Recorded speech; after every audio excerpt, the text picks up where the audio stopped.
Welcome back. 6:52, time for the morning sprint. By the end of the day today, the U.S. is expected to surpass 500,000 people dead from COVID-19. This is a live look at the White House this morning, where President Biden is waking up to prepare and address the country. He plans to speak at a sundown candle lighting ceremony to mourn the losses. The virus has killed just under 499,000 Americans so far. White House Press Secretary Jen Psaki says Biden wants to use his own voice and platform to take a moment to remember the people whose lives have been lost. That ceremony starts tonight at 5:15. It's crazy. I don't want to live like this anymore. Exactly 1 year ago, Italy's Lombardy region entered its first lockdown, the very first in Europe, and the start of what has now become an international pandemic. A local mayor says he still gets goosebumps when he remembers that day, which took them all by surprise. From the first patient in that region, Italy has seen the disease spread to more than 2.7 million citizens. Close to 1,000 people there have died. 1 in 3 adults in the United Kingdom now have at least one dose of a COVID vaccine. Health officials say the country is making progress in its national vaccination efforts.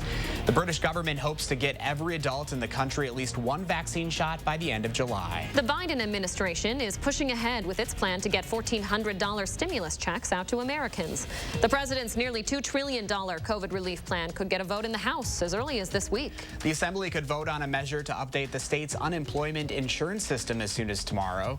The Senate had approved the bill last week. Governor Evers has blamed the outdated technology for the Department of Workforce Development's delays in processing claims filed during the pandemic. Federal investigators are working to figure out what caused the engine failure on a United Boeing 777 flight on Saturday.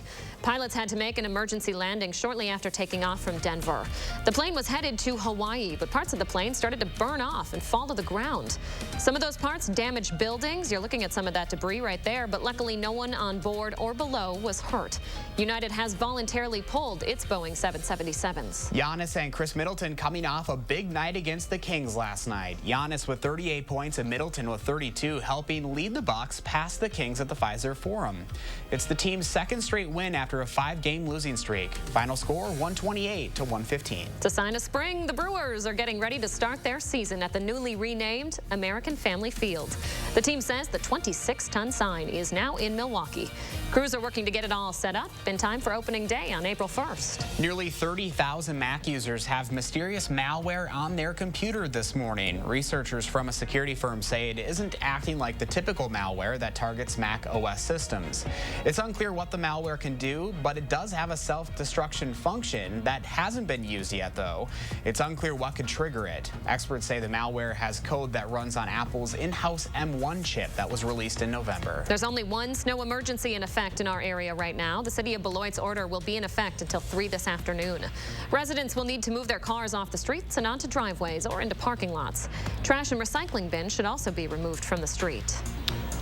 A little hazy out there this morning, but the snow has overall moved out of the area. We're now at 24 degrees in Madison, that wind chill down at 16. We'll bounce back, though, as we go throughout the day. Most of us are waking up into the 20s. Good morning throughout south central Wisconsin. Here's Doppler track showing you that snow now working its way eastward as you plan your day. Plan for slick spots this morning. Clouds and temperatures in the 20s will warm up with temperatures above freezing by lunch. More clouds and temperatures in the mid to upper 30s.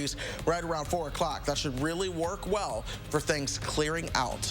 Thank you very much, Chris, and thanks for joining us on your Monday, folks. Have a great day. We'll see you back here tomorrow morning.